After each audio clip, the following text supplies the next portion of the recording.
ভারতীয় রেলের ১৭৩তম জন্মদিন উপলক্ষে পূর্ব রেলের স্বচ্ছতা অভিযান অনুষ্ঠান। আজ দুপুরে হাওড়া স্টেশনে উপস্থিত হন পূর্ব রেলের জেনারেল ম্যানেজার মিলিন্দ দেউস্কার। এদিন তিনি দূরপাল্লার ট্রেনের একাধিক কোচে উঠে যাত্রীদের সঙ্গে সরাসরি কথা বলেন। কিভাবে ট্রেনের কামরা, রেল ট্রাক এবং প্ল্যাটফর্ম পরিষ্কার ও পরিচ্ছন্ন রাখা যায় সে ব্যাপারে যাত্রীদের সঙ্গে মতবিনিময় করেন। এদিন তিনি বলেন, ট্রেনের কামরায় খাওয়া দাওয়ার পর প্লাস্টিকের প্যাকেট এবং জলের বোতল যাতে রেল ট্রাকে না ফেলা হয়। এতে ট্রাকম্যানদের পরিষ্কার করতে অসুবিধা হয়, তাদের দুর্ঘটনার সম্ভাবনা থাকে। এর পাশাপাশি বর্ষাকালে নর্দমা আটকে জল জমে গেলে সিগন্যালিং সিস্টেম কাজ করতে পারে না। ট্রেন চলাচলে নানা ধরনের সমস্যা দেখা দেয়, সেই কারণে জঞ্জালকে নির্দিষ্ট ডাস্টবিনে ফেলতে অনুরোধ করেন। সাধারণ যাত্রীরা যাতে ট্রেনের পাশাপাশি প্ল্যাটফর্ম পরিষ্কার রাখে সেজন্য তিনি যাত্রীদের কাছে আবেদন জানান।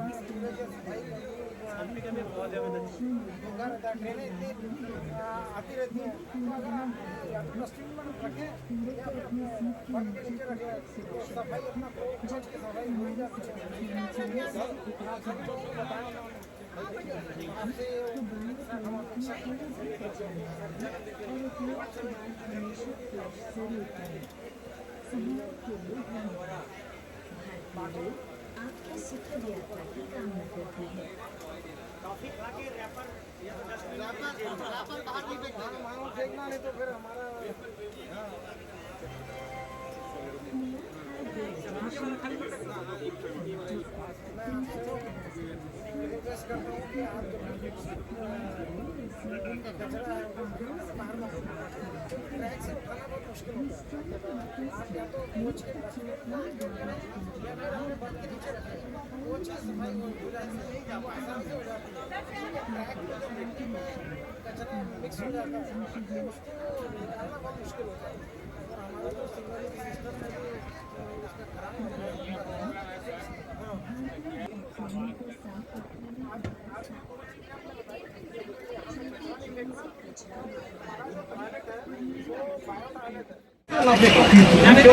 ट्रैक से उठाना बहुत मुश्किल है और बहुत से लोग हमारे जो है रेलवे के सफाई कर्मी धोखा रहता है। ट्रेनें इतनी आती रहती हैं, अगर आप डस्टबिन में रखें या फिर अपने फर्श के नीचे रखें तो सफाई अपना रोज की सफाई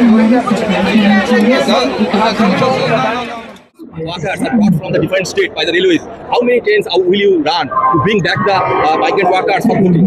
No, we don't. We only see the crowd. First of all, in Eastern Railway, there is no.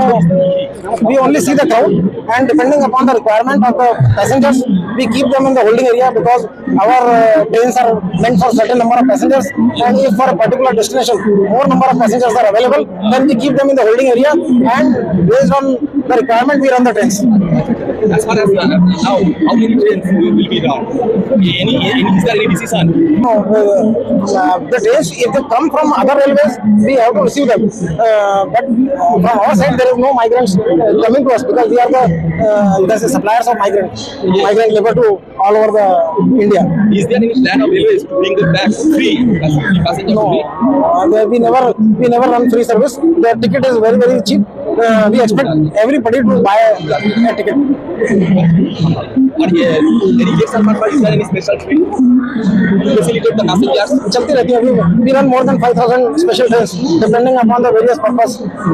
We cannot just more than 5,000 trains we run throughout the year. सबसे पहले तो रेलवे के 172 साल पूरे हो गए हैं और हम कोई ऐसे ऑर्गेनाइजेशन नहीं है जो अभी नए नए आए हैं. 172 साल से चल रहा है और बहुत लोगों के सतत प्रयास के कारण यह ऑर्गेनाइजेशन जो है दिनों दिन बढ़ते जा रहा है और जनता की अपेक्षाओं पे खरा उतरता आ रहा है. और खास बात तो यह है कि रेलवे हमेशा ये देखती है कि कैसे ज़्यादा से ज़्यादा जो अपेक्षाएं हैं उनको कैसे मीट करें. जो स्पेशल ट्रेन तो ऐसा है कि अगर पब्लिक इकट्ठा हो गई किसी स्टेशन पर तो क्राउड कंट्रोल रेलवे का बहुत अभी स्ट्रांग हो गया है. अगर क्राउड कंट्रोल करने के लिए हमें सबसे पहले प्लेटफॉर्म से किसी होल्डिंग एरिया में रखना है उन्हें, और अगर हमें मालूम पड़ गया कि इस पर्टिकुलर डेस्टिनेशन के लिए वो जाना चाहते हैं, वैसे तो हमें सब एंटिसिपेशन रहता है कि कौन आदमी कहाँ जाना चाहता है. जैसे दिवाली में रहता है, छठ में रहता है, तो हम लोग करते आ रहे हैं. तो हम एक स्क्रैच रेट स्पेशल ट्रेन चला देते हैं, हम रिजर्व स्पेशल ट्रेन, और उससे हम अपना क्राउड को कंट्रोल करते हैं। ऐसा है कि कहीं बाहर से कोई ट्रेन आ रहा है उसके बारे में मुझे नहीं मालूम है। ईस्टर्न रेलवे में अभी सभी लोग समर स्पेशल ट्रेनें चला रहे हैं, और मैंने ऐसा कोई स्पेसिफिक हम मैं आपको नहीं बता पाऊंगा। अगर नहीं, कभी कोई ट्रेन फ्री में नहीं चलती, टिकट खरीदे जाते हैं। नहीं, टिकट स्वच्छता यात्रियों का बहुत अच्छा प्रतिसाद मिला, और उन्होंने इस बात को बहुत सहजता के साथ में एक्सेप्ट किया कि हाँ, अगर खिड़की से अगर कचरा फेंकेंगे तो ट्रैक से उठाना बहुत मुश्किल है, और बहुत इतनी सारी जब ट्रेनें चलती हैं तो सफाई कर्मियों के लिए अनसेफ भी है, और हमारे सिग्नलिंग सिस्टम को भी वो ऑब्स्ट्रक्ट करता है। तो इन सब बातों को जब हमने उनके सामने रखा तो उन्होंने सहजता के साथ में स्वीकार किया।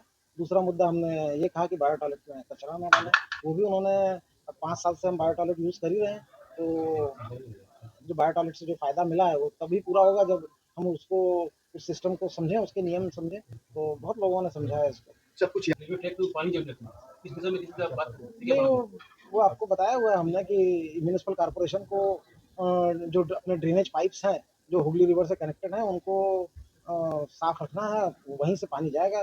सबसे नीचे तो हुगली रिवर है, वहीं से पानी जाएगा। ऐसा तो वही तरीका है पानी जाने का, उसको तो म्युनिसिपल कॉर्पोरेशन में हम निरंतर बात करते जा रहे हैं, और अपनी तरफ से जो भी कर सकते हैं वो करते जा रहे हैं। पर जो सही समाधान तो ये है कि म्युनिसिपल ड्रेन से पानी हुगली रिवर में जाए। एक मुद्दे लेके हावड़ा पुरसभा से कोई बात हुआ आप लोग? नहीं, होता रहता है, कंटिन्यूस होता रहता है। हमारे जो इंजीनियरिंग विभाग और हमारे जो डीआरएम और ये सब कंटिन्यूसली बात करते रहते हैं। सभी को मालूम है, पूरे एरिया में पानी भर जाता है। सालों का आप मुद्दा है तो लेकिन ऐसा है कि रेलवे की प्रीमाइसेस छोड़ दीजिए, आप टिकियापाड़ा, लिलुआ, हर जगह तो पूरा पानी भर जाता है। अगर सब जगह भर गया है पानी तो उसका निकलने का तो एक ही तरीका है, जो हमने ड्रेन बनाई है उसमें से पानी जाए। सर लोग ट्रेन कम डिस्टेंस के लिए रहती हैं, सर और वैसे भी 2-2.5 घंटे की होती है। नहीं, 140 किलोमीटर की हमारा वो है। हाँ, तो वो, अब आप ये अगर मेरे ख्याल से कुछ कहना नहीं है भाई, जितने लोग हैं वैसा सोचते हैं, जैसा सोचते हैं, जब तक पकड़े नहीं जाते वो करते हैं। और रेलवे में आरपीएफ आता है मसला तो उसमें यही कहा जाता है कि अभी ये कौन बुक किया है ये। अब ऐसा है कि जो रेलवे के नियम है वो सेट टू कंटेन बेसिस पर रहता है। अब जो भी पार्सल की बुकिंग होती है उसमें अंदर क्या रखा है वो हम लोग तो वेरीफाई नहीं करते हैं, और हम लोग केवल स्कैनर के थ्रू ये देखते हैं कि उसमें कोई एक्सप्लोजिव या लिथियम आयरन बैटरी या इस तरह के प्रोडक्ट तो नहीं है जो जिससे रेलवे की सेफ्टी पे असर पड़ सकता है। बाकी इन सब चीज़ों के लिए वो अगर पकड़ में आते हैं तो उचित कार्रवाई की जाती है हमारे आरपीएफ के द्वारा। इसमें तो ओवरलोड चीज़ों को हम ध्यान रखते हैं। हमारे यहाँ जो बफर हाइट है, उस बफर हाइट से हमको पता चल जाता है कि ओवरलोडिंग विद इन रेंज है या नहीं है। तो हम लोग ट्रेन निकलने के पहले बफर हाइट चेक करते हैं। सारे रेलवे के जो विभाग हैं, चाहे वो सिविल इंजीनियरिंग डिपार्टमेंट हो, mechanical, electrical, signal and telecom operation, ये सभी विभाग इतना काम करते हैं। आप लोग समझते हैं कि सेफ्टी एक है ना, बहुत ही आसान बात है। तो सामने चुनाव है उपयोग करेगा तो उसके अगेंस्ट में कार्रवाई होती है नियमानुसार, और हमारे आरपीएफ का काम ये है कि जीआरपी को हैंड ओवर कर देना है।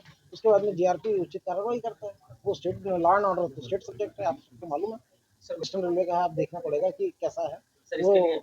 आप जहाँ तक हमारा ये है कि कम डिस्टेंस के लिए 140 किलोमीटर का, 140 किलोमीटर के लिए रेलवे ने स्टडी किया हुआ है, और उसके हिसाब से सबअर्बन ट्रेनें जिसकी कैपेसिटी जो है, कैरिंग कैपेसिटी काफ़ी ज़्यादा है। अभी हमारे यहाँ पैसेंजर का ओवर क्राउडिंग बड़ा इशू है, और हमने इसलिए सियालदह डिवीज़न में पीक टाइम में बहुत सारी ट्रेनें, कम से कम 50 के ऊपर ट्रेनें हमने इंट्रोड्यूस किया। तो हमारा यही पहला फोकस ये है कि लोग